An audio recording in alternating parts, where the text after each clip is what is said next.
quem tem sido o seu padrão de admiração nos últimos dias? Olha que pergunta forte essa, né? Que pergunta atual. Tem um peso, né, nesse questionamento para nós. Nós vivemos em um mundo com tanta informação, com tantas pessoas que nós admiramos, e eu creio que o Espírito Santo me levou a fazer essa análise. Quem tem sido o padrão da sua admiração nos últimos dias? Assim como aconteceu com Eva, onde ela foi induzida pela serpente a olhar para o fruto da árvore do conhecimento do bem e do mal com outros olhos, com aquilo que está no nosso olhar gera desejo. Aquilo que nós direcionamos o nosso olhar gera um desejo.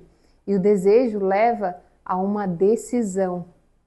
E uma decisão leva a um destino. Nós sabemos o que aconteceu com Eva, nós sabemos o que aconteceu com Acabe, que foi totalmente influenciado por Jezabel. E olha que relevante essa questão para a gente. O nosso padrão de admiração deve ser Jesus Cristo. É o nosso padrão de admiração, de influência. Às vezes, nós temos pessoas que nós... Às vezes não, né? Nós temos pessoas que nós amamos muito. E por amá-las, às vezes nós acabamos comprando a indignação delas. Por exemplo, às vezes nós temos pessoas próximas a nós que fazem parte do mesmo ciclo, da mesma igreja, ou estão na nossa família e nós admiramos elas. E essas pessoas às vezes podem carregar uma raiva, um ódio por alguém.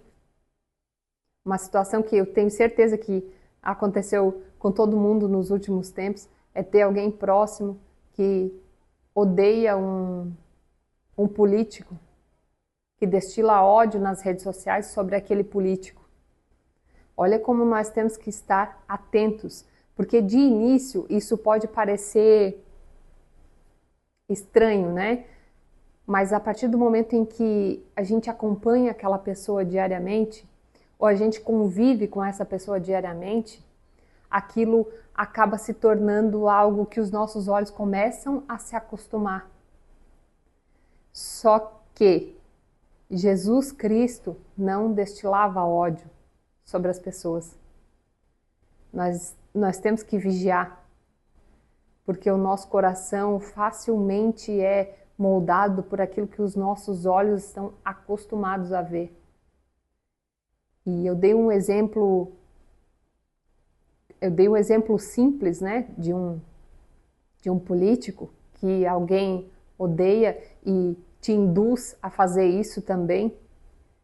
Isso não quer dizer que nós temos que concordar com a forma como cada pessoa leva a sua vida ou leva o governo, enfim. Isso é para que a gente comece a vigiar, a analisar onde estão os nossos olhos e, por consequência, quem tem nos influenciado. A influência, como eu falei antes, ela não vai acontecer de um dia para o outro. Você nem percebia aquela pessoa e daqui a pouco passa a odiar. Não. É aos poucos. Os amores daqueles que nós amamos e os desamores, os desafetos, nós temos que tomar cuidado, porque o nosso padrão de admiração deve ser Jesus Cristo e não fazer daquela pessoa que nós seguimos, que nós amamos, um ídolo e fazer o que ela faz e sentir o que ela sente. Que em nome de Jesus, que as escamas caiam dos nossos olhos, que nós tenhamos discernimento para entender, para compreender e colocar em prática esse bril de fazer essa divisão, sabe? Até certo ponto a pessoa resplandece Jesus, mas nesse sentido ela não resplandece. E aí nós não podemos ser tomados pelo ódio, pela indignação, pelos desafetos alheios. Nós temos que ser guiados, influenciados por Jesus Cristo. Amém?